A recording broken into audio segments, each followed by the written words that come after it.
and you entered the charts very successfully in the early 80s. Who were your main influences up to that point? The biggest influence on me as a keyboard player had been Emerson. Nice. Because I was at the Isle of Wight Festival in 1970 when he debuted the LP, basically. He played a couple of gigs before that, but it was, the big moon and firing cannons and stabbing the Hammond, and I mean, no keyboard player had ever been anywhere near as exciting as that before. And it's great that Emerson embraced, synthesizers as well, because he was the bridge between the old school Hammonds and all that, and he actually got out there taking this huge risk with those oscillators that you couldn't tune, and making this tremendous racket. So he was a huge influence on me. And then sort of electronic wise, sort of OMD and not Kraftwerk. Didn't really know them. Right. Didn't really until recently. I got into Kraftwerk. Right, or Tangerine Dream or stuff. No. But I suppose that Kraftwerk or Tangerine Dream were more esoteric, electronic. That's right. I was music. more into sort of rock and pop.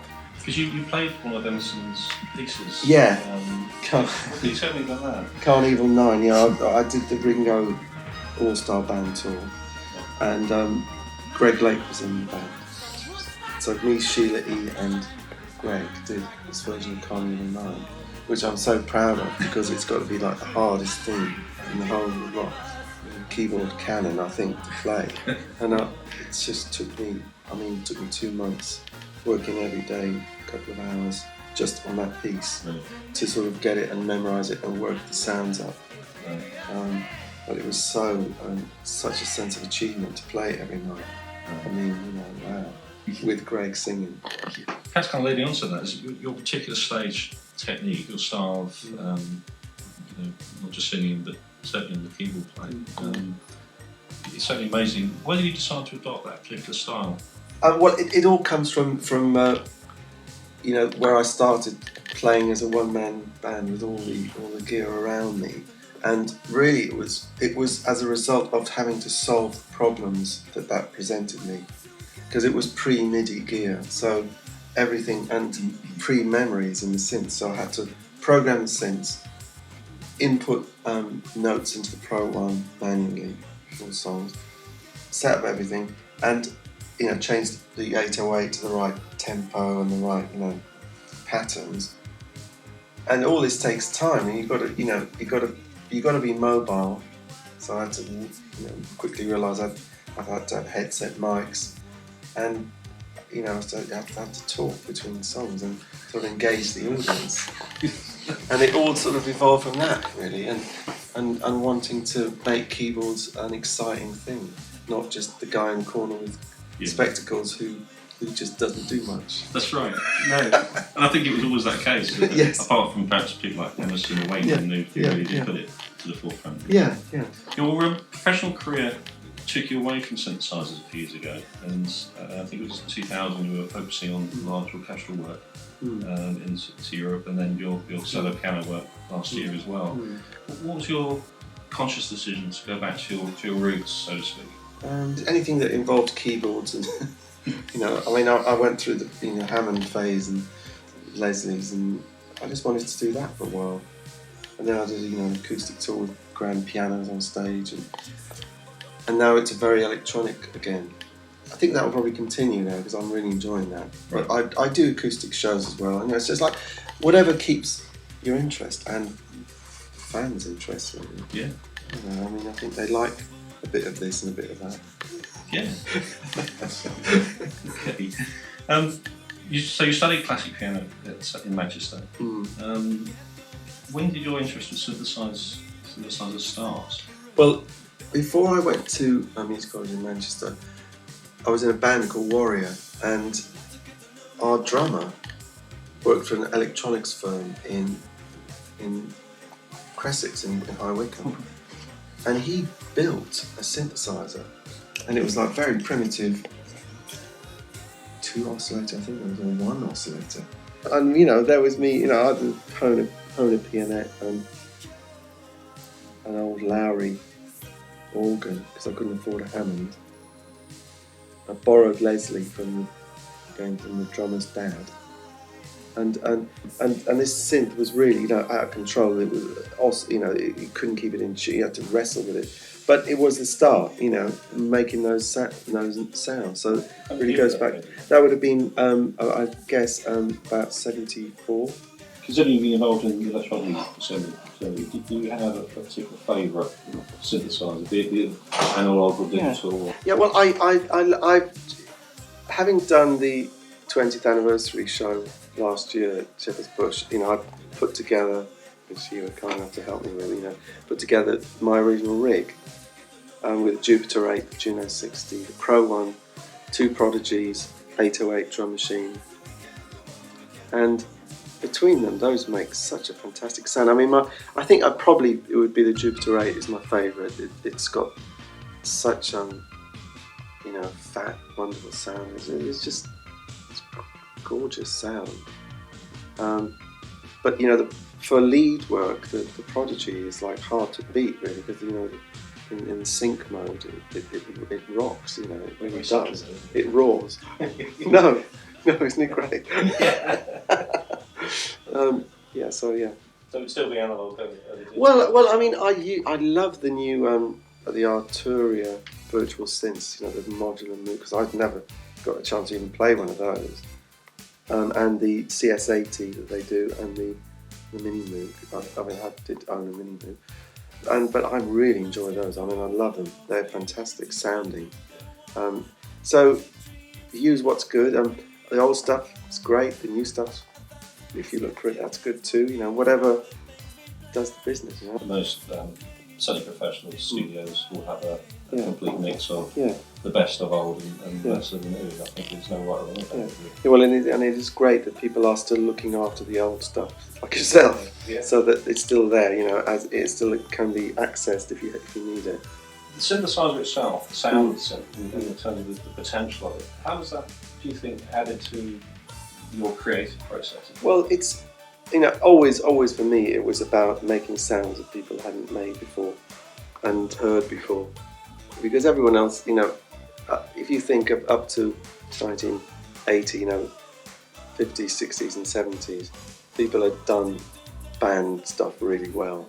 Everyone had, taken it as far as it could go, in my opinion. And as a young person, you don't really want to be competing with that. You want to be trying to set off on your own course. So synthesizers, for me, being a keyboard player, offered the opportunity for this huge limitless soundscape and a way of making your mark, doing something different, and that's always what it's been for me. We've noticed, obviously, your current rig, your main rig is very much virtual analog or Logic VSTIs now, it's used on stage, laptop based. Yeah. Is that technology and the analog technology important to your music now, or is it very much more going forward using digital? Yeah, I mean, I don't take the old synths out because because I don't want I don't want to damage them. Precious. Yeah, they become very precious. Yeah. I mean, I've just been watching this video of me using the retro rig, and I'm struggling to keep things in tune. I mean, and all that. So, and really, I don't really want to be doing that now. I mean, it's all subject to temperature and things like that. Having to hit the tune button on Jupiter 8 regularly, you're going to forget, aren't you? And also, like with the 808, so it's approximately this tempo. It's not. I want it to. It's got to be. But so it's great and everything, great sounds. But for what I'm trying to do now, I just need something that is not too precious to take out on the road, and it's good and it stays in tune and clocks MIDI clock and all that. Yeah. What about in the studio? In the studio, in the studio we whip out the old synths, all the time to get that sound, and then process it, with all the new technology as well. But yes, definitely, whatever You know, old and new, mix it up. I hate to ask this question, but I think it's important is to know your opinion on the virtual and software model synths opposed to the original analog equipment. What's your opinion of the differences? Well, I haven't heard anything that sort of emulates a Jupiter 8 yet, or a Juno 60, or a Prodigy. I think you could probably get close to a Pro one, close. But those are, of course, I'm very interested in those because they're my favourites. So with the Arturia ones, which I really love, I was talking about the Mini Moog and the Mig Modular Moog. I mean, I have never been able to have two side by side, but they sound incredible to me. I mean, the virtual ones. I mean, really, and also to have the Mini Moog as a polyphonic instrument. That's fantastic. CS80, obviously, I played one once on one of my tracks, but never had one to own.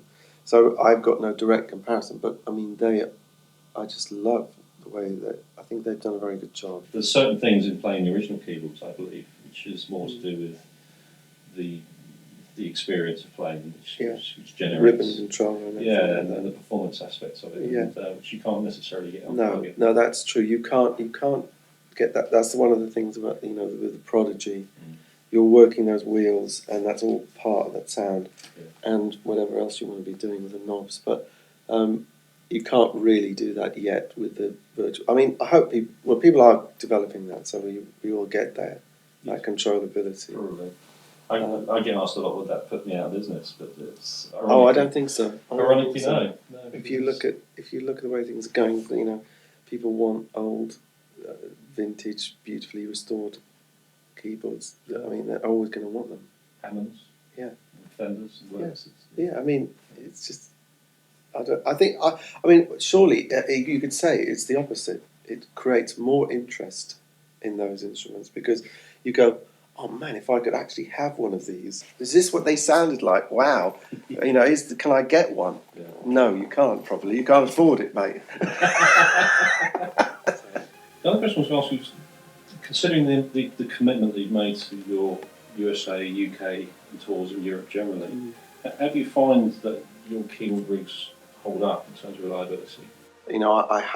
I've taken the Juno, the Jupiter 8 and the Juno 60 and Prodigies and stuff all around the world several times, in the early days, and I don't think I've ever had anything done to them. They've always been amazingly reliable. Who looks after that side of it for you now? Well, now Robbie is very instrumental in the new rigs. Innovation is close to us, so that's why we've got such a lot of their gear. They're local, and I like having local connection where you can go and meet the people who build them and like them. And that's great. One of the things I want to do, I want people to see what you're doing. You can never see what keyboard players are doing because they're always like, keys are there here. If you've got it behind you, you can see. And I think I always love that when I can see what people are doing. Obviously, you don't have your back to the audience the whole time, and I don't. But when you've got that, you see people changing things and setting things up. It's wonderful to watch. Why not have that? So that concept of the back to front keyboard rig was my idea, and also a sculptural thing where you've got things at unusual angles and just making a sort of great architectural shape. You've got to have that amount of gear, so you may as well make it look good. I was going to put a lid on from that to ask if you had any particular anecdotes, stories from days using certainly the old vintage gear, and maybe the modern tours, examples of things that it's not in the public domain, things you're allowed to tell us, perhaps. No, well, I mean, in the early days, it was touch and go whether everything would work. Always. The worst things was things like the Simmons drum machines, which was a beautiful thing to look at with all the LEDs running across and great fun the program, but it was very susceptible to temperature. And I did the first live TV I did. The Simmons was right under a lighting rig, and just overheated and stopped on live TV in the middle of a song. I mean, it was my very first TV. Musicians at that time were not really... What I was doing was a bit of an assault on them, a lot of people thought, it's one-man show with all the things. Of course, it wasn't that at all. But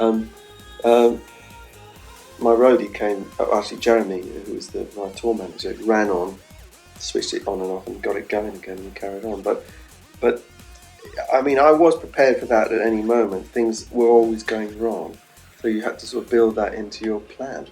Nowadays, it's usually things, USB connections and the computer side of it rarely goes wrong, but it does sometimes. Just for whatever reason, there's a dip in the power or... How do you handle that? Well, I don't build in a safety mechanism. Like, I don't have everything pre-recorded or something so that you can just run that if you get into trouble. My way of getting out is just do it acoustically with Robin. I'll just sing and he play guitar, and we'll do that. So we don't build in a safety net for the main rig. If it goes wrong, it goes wrong. Right. And there's ways I can get out of it by performing, but I don't want it to. I want it to be that it's on the edge. That's part of it. The part of it, the excitement is this could go wrong at any minute, and that's where the adrenaline comes from. Because if it's all too safe, then you get comfortable, don't you? Yeah. You just don't get the buzz. I remember in the old days, back in the 70s, the albums that were produced always used to have a list of the equipment that was used on them, synthesizers and various other guitars and everything else. But these days, modern albums don't contain that anymore. I was wondering, is there a particular reason for that? Because every track's done track by track, so I don't think we remember what we've done. I think mentioning the instruments that were used on the album, I think that we'll endeavour to do that with this one. That is interesting, isn't it? It is. Yeah. Well, particularly with this resurgence of interest in, so what does he use? It's been said that big synth stage acts, like yourself, even the artists of that era, the 70s and 80s, it's not vogue anymore. It's not about that now. What's your own opinion and recent experience of that? Well, I mean, one of the things that I've realised, very early on, is that the only thing that is valuable for long term is to really establish your own identity of what you do and what you're about, and that's the only thing that really has any real value. If you're the sort of person who is trying to be like other people, then forget it, because it's not going to last. You'll be chasing that forever. You've got to find what is original and different about yourself, and develop that, and then just go on that course 100%. And then there'll be times when you're in fashion, times when you're out of fashion, but it's irrelevant. You just do what you do 100%, and always keep trying and develop it, and not get set in stone, some sort of 80s relic or something. You just keep trying to move forward, and that's what I do. That's my approach to that, anyway. I don't know what other people do, but that's what I do. Did you find that you've actually mentored or supported other artists up and coming over the years? I think a lot of people. I'm meeting a lot of people now, younger people who started playing keyboards because of seeing me and do what I did, and now they're sort of successful in the dance world or whatever, and that's great. That's great, but it doesn't matter what, it's the philosophy behind it really is more important. It's just do what you do fully, and don't be afraid to do that. If you've got an idea, then go for it, get it done. The resurgence in electronic music, the interest in that, and certainly from my own perspective, the retro equipment, vintage equipment. Yeah. In your opinion, do you think that this is just another fashion that's going to come and go? Do you think that this is because people are now looking for that diversity? Well, I personally think that's it's been established, and that's it now. There'll always be interest in, and the only thing is there's going to be less and less of them because through natural wastage. So the equipment will just get more and more valuable, I suppose, gaining a credibility that it never had at the time. It was new then, because it was like the struggle to sort of get people to embrace what I was doing in the early 80s, you know. The journalists were just not having any of it, you know. They just didn't understand what was going on.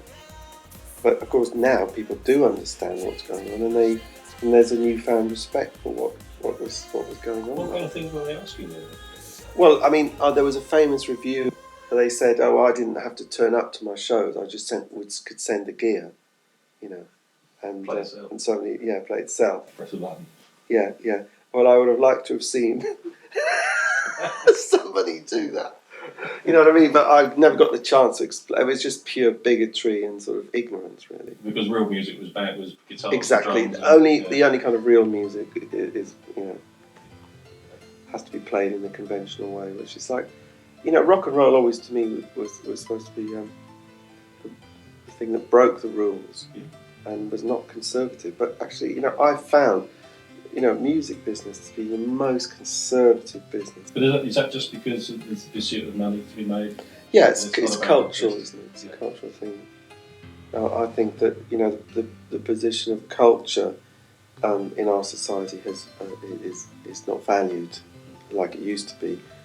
Business is valued more, and so it's all about, oh well, you know, go into the music business and see how much money you could make, rather than be an artist and explore possibilities. So I guess the last question, Howard, was thank you for talking about things we've been talking about today. What is your future plans for your music, whether it's electronic or otherwise? It was interesting because when I did the 20th anniversary show, it was a bit of a chance to sort of assess 20 years' work, really. And what was interesting, because I wanted the younger people in the audience who'd never seen the one-man show to actually see what it was like, you know. And so that's why we rebuilt it and got all the synths back and got it all working again.